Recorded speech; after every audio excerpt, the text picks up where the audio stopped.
We fucked up. People can't afford to live, people can't afford gas, people can't afford food, people can't afford rent.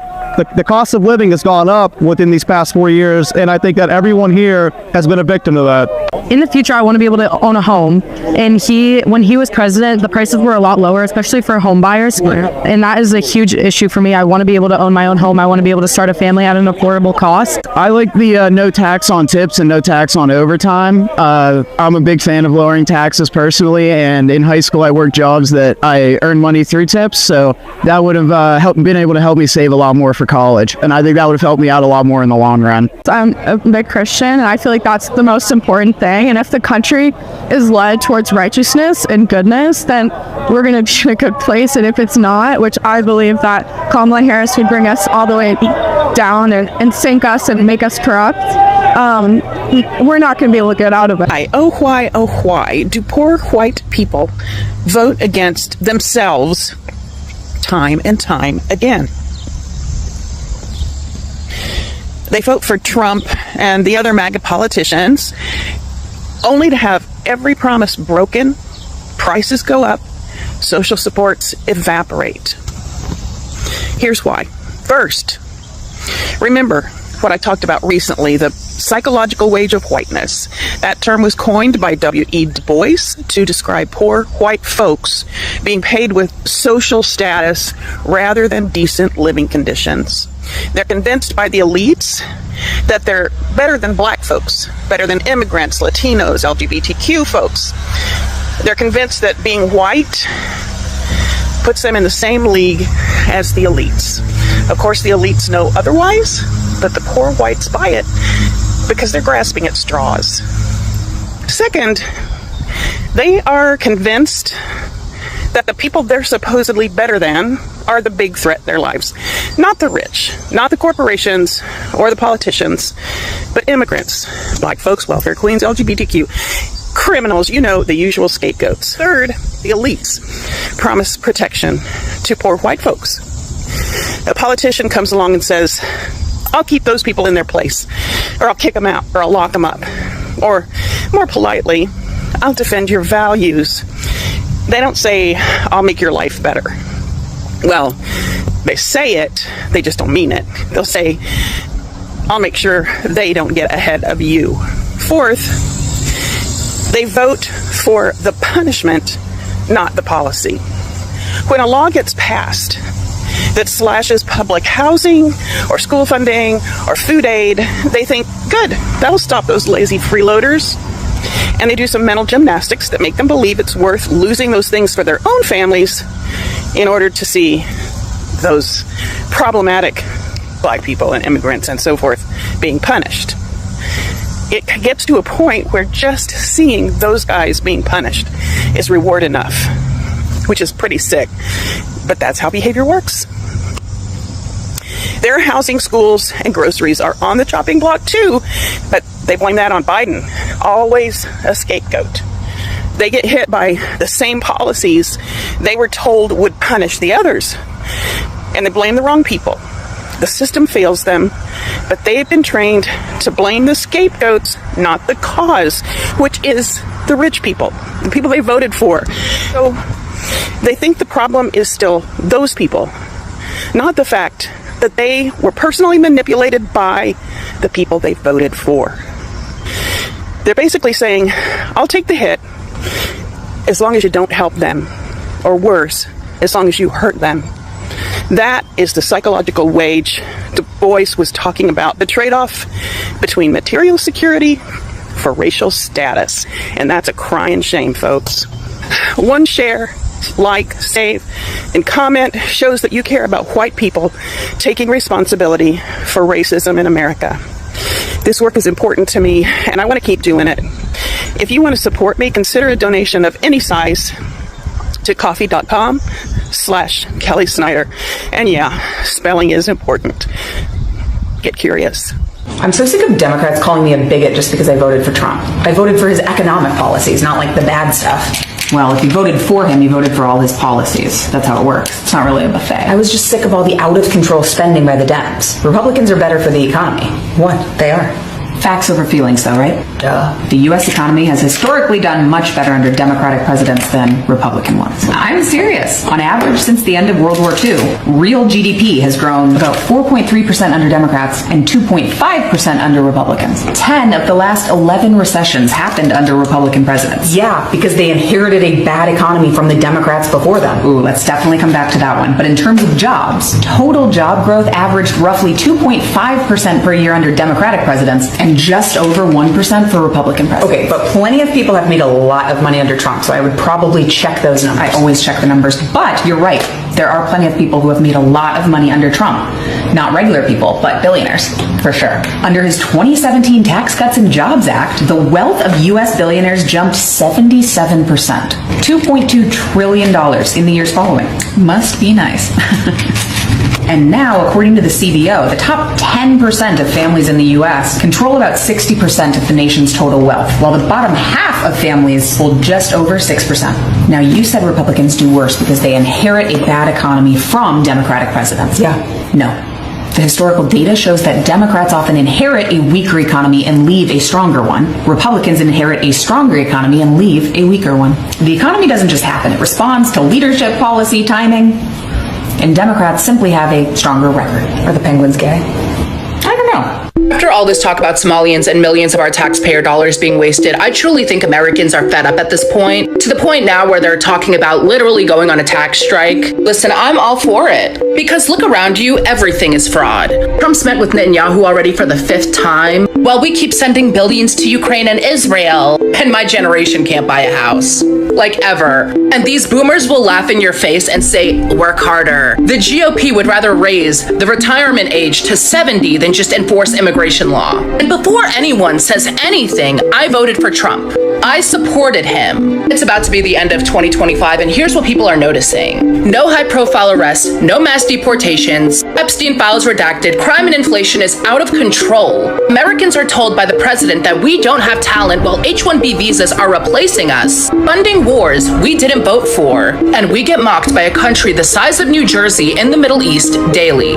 We've had Trump for 1 full year in office. So yeah, people are talking about tax strikes, because taxes are a scam. If you don't pay, they take everything from you, your assets, your freedom, your life. But if you steal millions, if you traffic people, if you commit fraud, nothing happens. Americans are tired of being law-abiding for a country that doesn't enforce its own laws. It doesn't even matter who's in office anymore. Both sides are owned, both sides are playing us, and they're still counting on us to not do anything about it. That's why they're sloppy now, that's why they don't care, and we keep paying taxes to PDFs. Not anymore. So while we as Americans can't afford healthcare or life-saving medications that we need, and we can't afford rent, and none of us can find a job, the Trump administration is talking about giving direct payments upwards of $100,000 to every single individual in Greenland to try and persuade them to join the U.S. I realize most women who voted for Donald Trump don't think we're going to get a national abortion ban. They don't understand that tariffs are put on U.S. citizens, not on China, and that will mean skyrocketing prices for us at home. They don't understand that their taxes are going to go up because they make under $3 million a year. They don't understand that Project 2025 wants to do away with no-fault divorce, contraceptives. It wants to make those smutty romance novels you read a crime to possess. I know most of you thought uncritically that when you voted for Trump, you were going to have more financial security and prosperity, that you were going to see the greatness of America restored. But what you thought you were voting for is not what you're going to get. And the reality of who you put in control of our nation is going to become startlingly apparent to you over the next several months. And I hope you get every single thing that you actually voted for. I hope you experience all of it. Trump won the 2024 election driven largely by Americans' view on the economy. I'm an economist and I specialize in federal policy.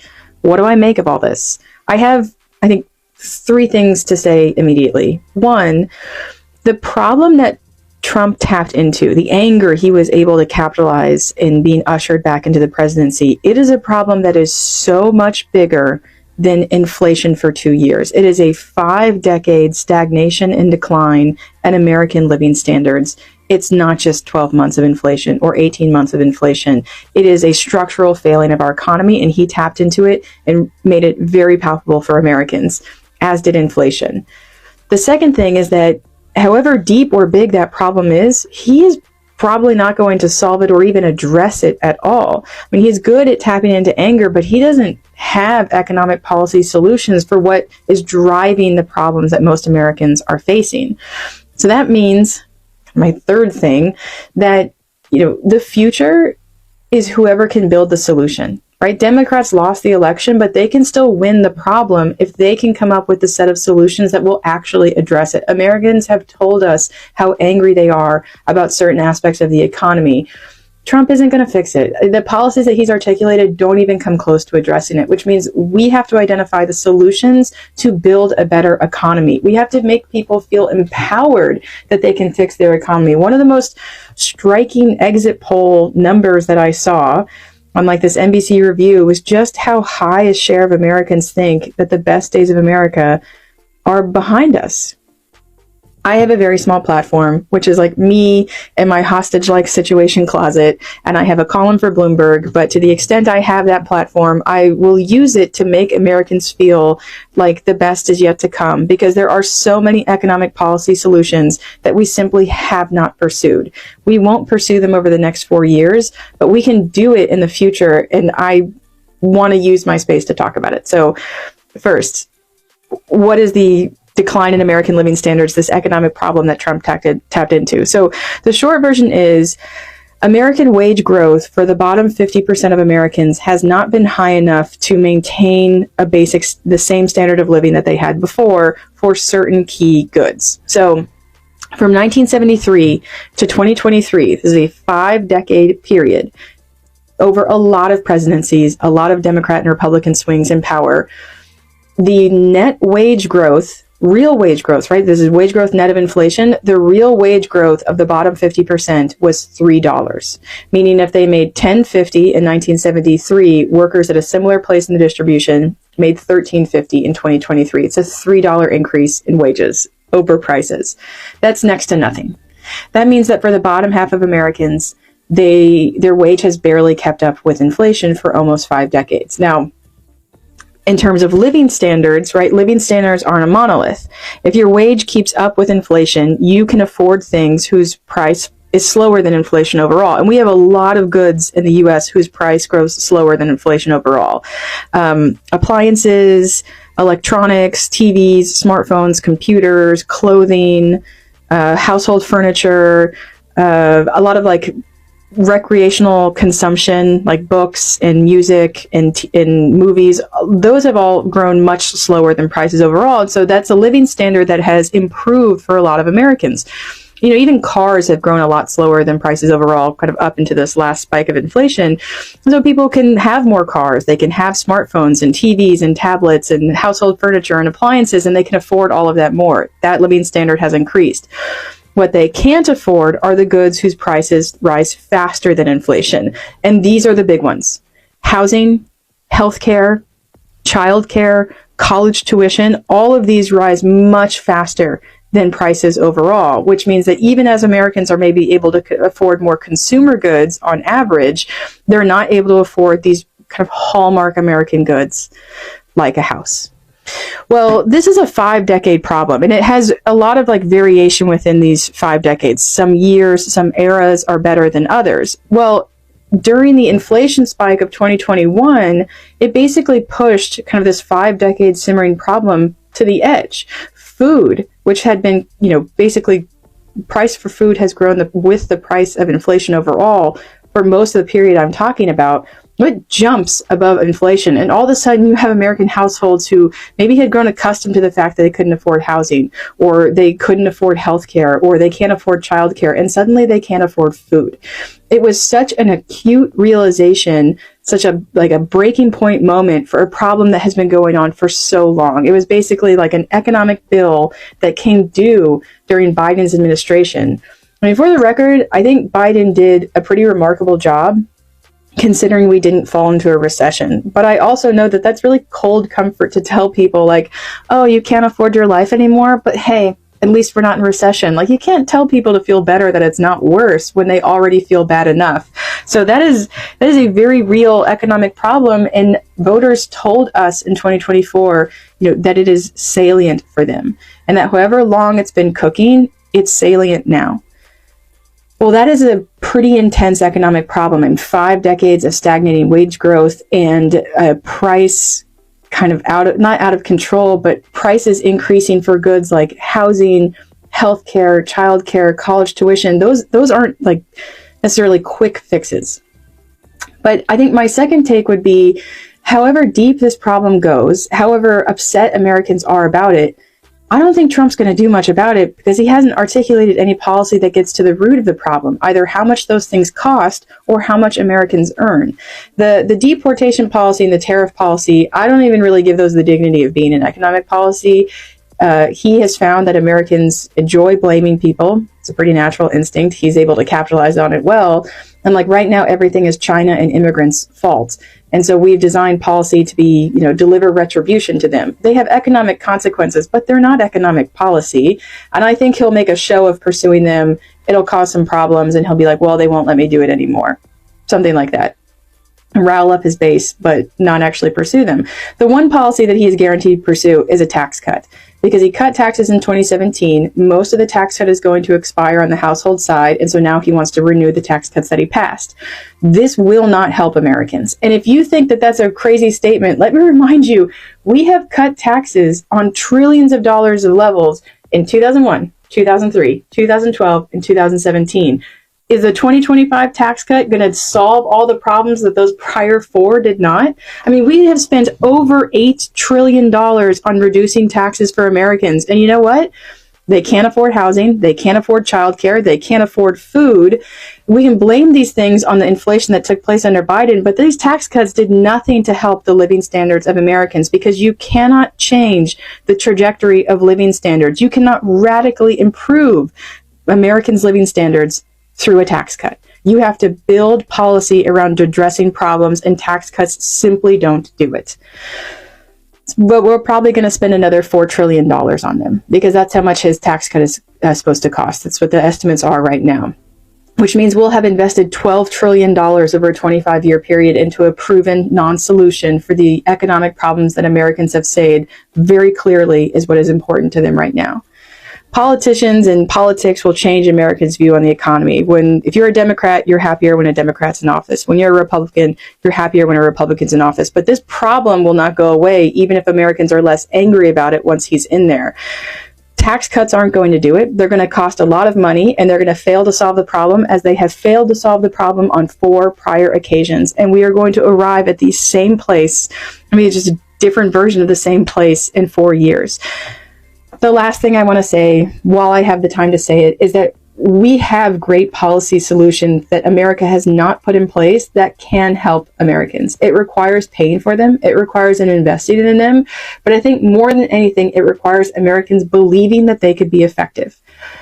And that is what I will do in this platform, is talk about these policy solutions, talk about positive ways forward to help people feel empowered about what America can accomplish. We've shown that we can make Americans angry. So now let's make Americans optimistic about what they can achieve in their own economic security. That is what I will do here.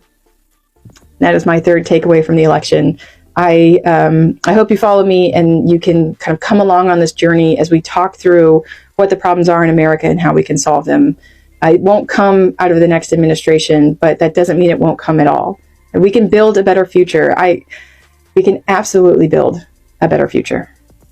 There's a haunting question that hangs over the American experiment, a question that liberal pundits ask with a tone of condescending shock after every election. Why? Why do millions of struggling working class Americans vote for a billionaire who lives in a gold tower? Why do they align with a man whose primary legislative achievement was a tax cut designed by and for his own class? Why do they excuse behavior in him that they would punish in their own children? And why do they seem to hate the teacher and the journalist more than the CEO who shipped their job overseas? The standard answers we're given are lazy. We're told they've been duped or that they're simply voting on hate. But if we really want to understand the reality of our country right now, we have to go deeper than that. We have to look at the neurology of shame, the sociology of waiting in line, and the absolute catastrophic failure of our political system to offer a stable home to the people it claims to represent. To understand the Trump voter, you first have to understand the pain of admitting you're trapped. Psychologists call this system justification theory. When a human being is stuck in a rigged system, it's psychologically devastating to admit that the game is fixed and you're losing. I talked a little bit about this in my Fear series. It creates a profound sense of helplessness. To cope, the human mind performs a trick. It rationalizes the status quo. It says, the system is fair, I'm just in a slump. Political psychologists like John Jost have shown that people often defend systems that disadvantage them because it protects their sense of order and meaning. John Steinbeck once famously observed that socialism never took root in America because the poor do not see themselves as an exploited class, but as temporarily embarrassed millionaires. That line, whether perfectly sourced or not, captures a cultural truth. Americans are taught to see themselves not as stuck, but as pre-success. This is where Trump enters the national psyche. He isn't seen by his base as the elite. He's seen as the avatar of their fantasy. He's the lottery ticket that hit. He's brash, he's golden, he answers to no one, and he walks and talks like a guy who got away with breaking every rule they resent. To the man working 2 shifts at an Amazon warehouse, attacking Trump's wealth feels like attacking his own imagined future. They're not voting to protect their current bank account. They're voting to protect the bank account they believe they are destined to have. He represents what sociologists call aspirational identification, the tendency to side with the figure you hope to become, not the one you are now. But a fantasy alone is not enough to drive a movement. You also need a villain, and the Democratic Party, particularly from the 1990s onward, volunteered for that role. Under the banner of the Third Way, Democrats made a calculated pivot. They moved away from being the party of the factory floor and became the party of the professional managerial class: lawyers, consultants, tech leaders, and highly educated professionals. They traded union dues for corporate PAC money. They championed free trade agreements, financial deregulation, and welfare cuts that many working class communities experienced as abandonment rather than modernization. In doing so, they fundamentally changed their language. To a worker in the Rust Belt, the Democratic Party stopped sounding like a union rep fighting for their wages and started sounding like an HR department policing their behavior. When you're struggling to buy eggs and the party of the left is lecturing you on structural equity while attending fundraisers with the same financial interest buying up your town, you don't feel represented, you feel managed. Political scientists describe this as the diploma divide, the split between voters with college degrees and those without, where education now predicts partisan loyalty more than income does. To the working class, the elite is no longer just the guy who signs the paycheck. The elite is the person who corrects their grammar, mocks their religion, and tells them which words make them a bad person. This is why the class war in America feels flipped upside down. It's no longer simply the poor versus the rich. It is the uncredentialed versus the credentialed, right? Sociological work on status resentment shows that cultural disrespect now hits as hard as a pay cut. Trump attacks the people his base feels judged by. When he mocks a journalist, a professor, a scientist, or a bureaucrat, he's not just being rude. He's effectively saying, these people think they're better than you. I'm showing you they're weak. It's emotional revenge in real time. This psychological dynamic helps explain why his supporters excuse behavior that liberals find appalling. To his base, the bad behavior is the proof of his authenticity. In a world of polished teleprompter reading politicians who speak in focus grouped platitudes, Trump's lack of filter signals that he's not owned. Right? Social psychologists sometimes call this performative authenticity, the idea that violating norms publicly is taken as evidence of being real and independent. When he says something shocking or cruel, it triggers a thought process in his supporters that says, only someone who is truly free would dare to say that. His rudeness is interpreted as strength, his chaos is interpreted as disruption of a corrupt order.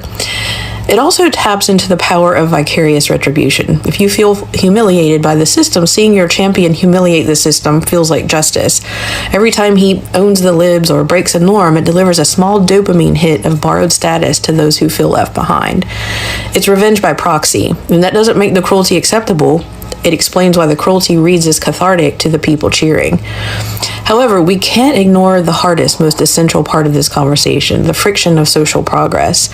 Sociologist Arlie Hochschild describes the deep story of the American right as a feeling of standing in a line, waiting for the American dream, while the line barely moves. Your feet hurt, you're tired. Suddenly you see people cutting in line ahead of you, minorities, immigrants, women, queer people, people who were once kept at the back. And who's waving them through? The government, the media, the universities. When the working class hears discussions about reparations, DEI initiatives, or expanding protections for immigrants and marginalized groups, they often do not see justice, they see displacement. Political psychology research calls this status threat or racial status threat, when a dominant group experiences increased equality as a loss rather than a gain. When you're used to being at the center of the story, equality does not feel like fairness, it feels like a demotion. The growing pains of finally recognizing the rights and voices of people of color, immigrants, and queer communities can feel to some struggling white voters like an active attack on their own survival. Trump exploits this brilliantly. He validates the line cutter narrative. He tells them explicitly or implicitly, you're not failing because you aren't working hard, you're failing because they're taking what's yours. And that story transfers the shame of poverty and precarity away from the self and onto a scapegoat. It's a powerful, addictive psychological relief, and it's incredibly dangerous. All of these factors culminate in a sociological state known as anomie, we talked about before, a sense of normlessness where the social contract feels broken and rules no longer make sense. Anomie creates a special kind of desperation that makes people more willing to take risks. If you're comfortable, you vote for stability. If you feel anomie, if you feel like the system is a burning building, you don't vote for the firefighter, you vote for the arsonist. You vote for the guy who promises to burn it all down, even if you might get burned in the process. The tragedy of this moment isn't only that a billionaire con man won working class loyalty, it's that millions of people were left so exposed that his cruelty could feel like protection instead of a warning siren.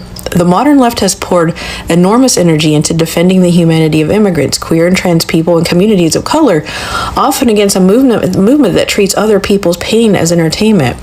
It's not irrational for progressives to be done handing out infinite benefit of the doubt to those who cheer that on. There's a real and justified moral exhaustion on that side that keeps trying to hold the line against open dehumanization. But refusing to excuse is not the same as refusing to understand. And understanding how shame gets weaponized, how status anxiety becomes racial threat, how anomie makes people reach for the arsonist, that's not about giving anyone a pass. It's about denying authoritarians the raw materials they need. If we don't map the emotional machinery, we leave it running in the dark, and it will be used again and again. So the task is not to meet everyone in some warm, shared emotional middle. The task is colder and more disciplined. To see clearly how people are being played, to take their material and emotional injuries seriously without normalizing the cruelty done in their name, and to rebuild a politics where dignity is not something you have to steal from someone else to feel. As long as that machinery runs unchecked, as long as shame can be so easily redirected into rage at the vulnerable instead of accountability for the powerful, there will always be another arsonist ready to light the match. I'll see you next time.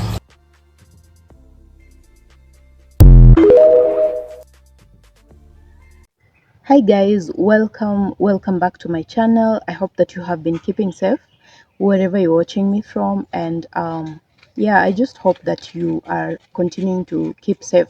So guys, it's been a minute since I made a video, but I am back, and I hope that you guys have been watching my videos and just getting yourselves acquainted with every other thing that I have done for you in the past. I have a playlist for those that don't know. You can go watch all the videos that are in there. Now guys, you have watched this video, this particular one, and you have your thoughts, and I know this is not a new thing to America, it's not a new thing to discuss. And it's very sad sometimes when you see these white people coming out to complain about their living conditions, their living standards, the things that they are going through economically, with jobs and their health situation. Now, these things are things that they brought to themselves, yeah. I know sometimes it sounds very not okay to say that, but it's actually the truth. They knew that this person that they were electing was not going to take care of their issues. Now, America has one problem. that whenever someone is against black people, they automatically think that that is the right person to vote for. Now, this guy comes to them and talks ill about the black people. You know, the way that he expresses himself, it's very clear for everyone to know that he plans on discriminating on black people, you know, making their lives miserable, making them suffer the consequences of just being there. You know, that existing is wrong. And these white people decided that they are going to vote for them, for that guy and his group, just because of that. Now look at the lives that they are living. They are suffering, they're going through so much, and he's not listening to them. He's not paying attention, any single attention to whatever it is that they are encountering in life. The economic situation is bad. They are unable to even take care of themselves. Talking about housing is just a strange thing right now, something that they were supposed to be able to do easily. They can now not afford owning a house. It is now a dream. And you had someone talk about the American dream has now become just a dream, and you can only believe it when you are asleep. Anything other than that, then it looks like some fantasy that is never going to be achieved. Now, they lied to the white people that when they get into power, they're going to make sure that their living conditions are good, you know, everything else. And they lied. And you see, the problem is we're dealing with people that are not even afraid of lying. They're not afraid of saying things they know too well they're not going to accomplish. And instead, they keep taking and taking from the people. And it is now a shock to the white people because they expected that these people would take so much from the citizens, but they knew that it was going to be the black people having that problem, not them. They were safe, you know, they were promised to be okay, they were promised to have a good life, they were promised to, you know, just live their lives the same way that they have been living for a very long time. Unfortunately for them, this is not the case that is happening. They are now not okay, and many things are going so wrong. So the American dream continues to just be a dream, and for anyone to really believe that it is something that exists or something that can ever happen, they really have to be in slumber, they have to be sleeping. Now, it is a very sad situation to see people suffering for the decision that they made themselves when everyone else talked them out of that decision, and still they went ahead to be lied to. You know, it was basically a question of being lied to. Trump and his group are liars, you know. They have done that for a very long time. They keep promising things that they are unable to deliver. They keep giving this promise of a better life, you know. Everything nice, the way they package everything during the election time. If you are a weak person, you know, you are going to believe them. You're going to think that they actually mean what they say. But unfortunately, people are realizing the hard way that whatever they were saying is actually total lies. And now they have to get used to the fact that it is never going to happen. There's no American dream. There's no better life. There's no, you know, being becoming the priority, especially like for white people. There's no being a priority. They're suffering the same way that black people are suffering. They're suffering the same way that Latinos are suffering. Now, for people like, for example, the Cubans and Latinos, they even made songs during that campaign period. And they really thought that they were going to be, you know, they were going to be given priority. They were going to have that, you know, closeness to the white people. So the proximity to power was going to act to their advantage. Unfortunately for them, the reality is kicking in, and it is kicking in too hard. They are unable to even focus and, you know, to believe it in the first place. So they're now resorting to just complaining, you know, being resentful, hating themselves, hating one another, complaining, and, you know, they are not taking accountability. You know, being accountable means that you're going to look at this situation and think, it was my fault that I accepted to be lied to. It is my fault that I decided to vote for this guy, regardless of the fact that I knew that he is a very wrong person to vote for. Ooh, a lot of wind right there, guys. This is corn, and yeah, there's a lot of wind. I know that you cannot hear me so well, But yeah, guys, basically that is all that we are saying, that white people and everyone else that voted for President Trump, they are regretting, and that was really what they wanted. They wanted ill and bad for the black people, but unfortunately it is happening to them as well, and they are now unable to get by with that fact. They are unable to afford things. I do not know what they plan to do, but I can only hope that they plan to make a better decision in the coming days, because there will still be elections, there will still be campaigns, there will still be periods where these politicians talk to them in a nice way, convincing them that they will have a better life, because that is really their priority. If you're very keen to notice, it is not even in America alone. All these leaders worldwide, their intention really is never the people. Their intention is to benefit themselves, to benefit their friends, and we're talking about billionaires only and the elite group. Now, the poor white people are entrapped to think that they are part of the elite. Why do I say that? Because the way that they are sold to these ideas and why they should vote for someone, for example, like President Trump, it almost looks like they will be part of the elite and they will be benefiting from that immensely. Unfortunately for them, reality is that nobody really cares about them, and that they are not different from everyone else. They are not different from black people. They are not different from any other races, and their color is not being helpful. And they have to brace themselves, they have to go hard, or just suffer immensely, because that's the only option. You have to work very hard, and as you have seen them explain, it almost looks like you're working for nothing, because every money, every cash that you get is actually going back to the government. And that is exactly why black people talked about, let's not vote for this guy, because if we do, this and this is going to happen to us. They never believed it, and they wanted to see it to themselves. They wanted to experience it for them to believe. And now that time has come for them to